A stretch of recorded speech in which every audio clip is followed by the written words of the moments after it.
everyone, Mom Mike here. Today's a quick video. This is the games that I got for Christmas, so let's get right into it. Starting off with an honorable mention, but this is the set of pink and green Joy-Cons for the Nintendo Switch.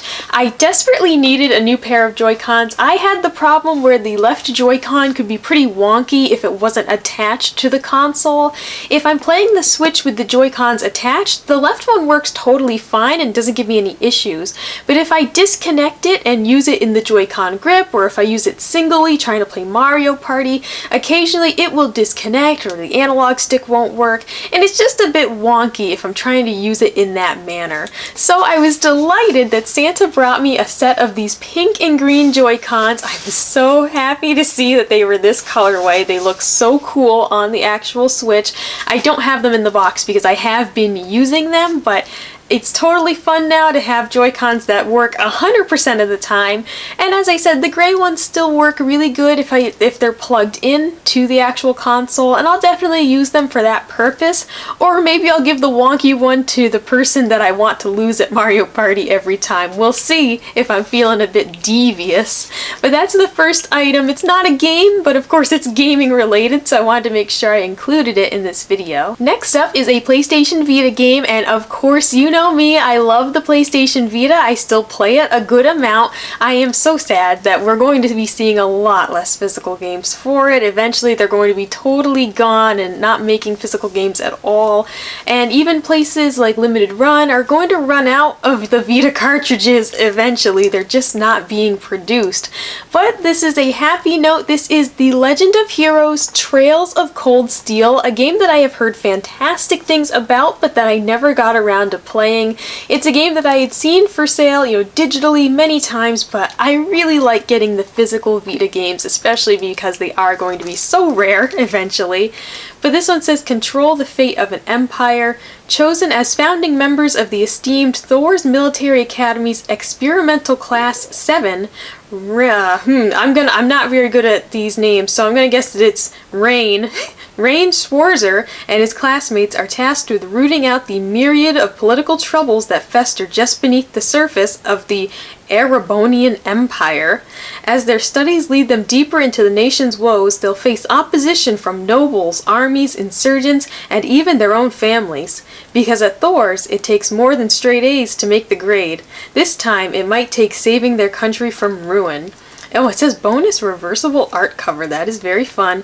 It says, let me see, link abilities with your allies to destroy powerful foes. There's a vast storyline for Legend of Heroes fans and newcomers alike. Explore a massive, diverse, and dangerous new world. So I have never played one of these games before, but as I said, I've heard excellent things about this title and am excited to add it to the list of games to play on Vita. This is all about console diversity because next up we have got the Ys 8 Lacrimosa of Dana, and this is the Adventurers Edition for Nintendo Switch. I probably said all of those things wrong, but I have never played one of these games before. I've been quite interested in them for a long time, and so Santa knew that and brought me this one. It says the ultimate action RPG begins on the Isle of Siren. And it says, intense combat, unleash devastating attacks in fast-paced battles. A mythical tale begins, unlock the secrets of the Isle as Idle and Dana. And it says, bonus includes 18 DLC and the definitive Ys 8 adventure, plus includes a special 2-sided poster and 3 collector's cards. Oh, very fun! I might have to open that up. Maybe we'll do an unboxing of this since it includes all those extra goodies. I was not aware of that. Oh, fun, fun, fun. It also says, build a village, rescue castaways, and construct a bustling village. So this looks like it's got a lot to it. On top of being an RPG, you get to kind of build your own little village here and recruit people to it. I always like kind of little world building activities in games. I enjoy things like that. So this will be the next thing I play on Switch. And lastly on the list, we have got Red Dead Redemption, the Game of the Year edition, and this is in the packaging that says Xbox 360, Xbox One, because it is now backwards compatible and playable on Xbox One. So this will be the perfect way for me to replay that game. I've been really wanting to play it again ever since I played Red Dead Redemption 2, which was fantastic. That was my game of the year for 2018, and I could not get enough of that game. game. I absolutely loved it. And I've also been really wanting to play Undead Nightmare again. It's been a few years since I rented, a copy of this game. I've never actually owned the Game of the Year edition. I have Red Dead Redemption for Xbox 360 and for PS3, but I've never actually owned the Game of the Year edition. I only rented it to play Undead Nightmare and I sent it back. So now I finally own a copy of it. I'll be very excited to play through that DLC again.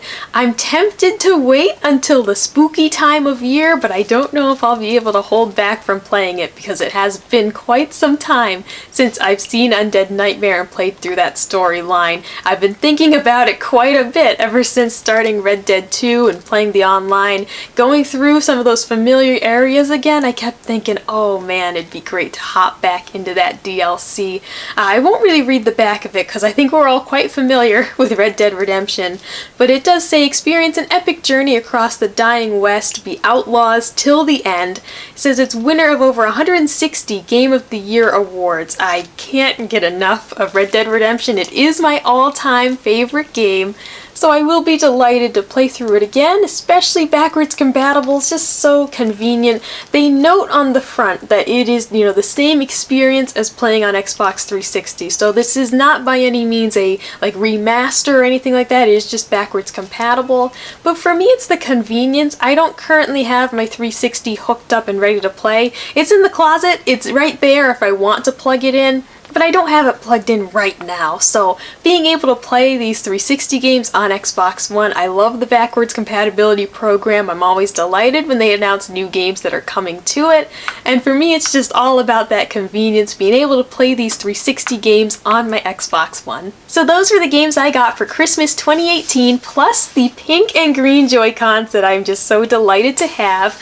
Let me know in the comments below, did you get any gaming related items this holiday season, or did you give any gaming items that you thought were a fun present? Like, comment, and subscribe if you want to see more, and I'll see you next time. Bye!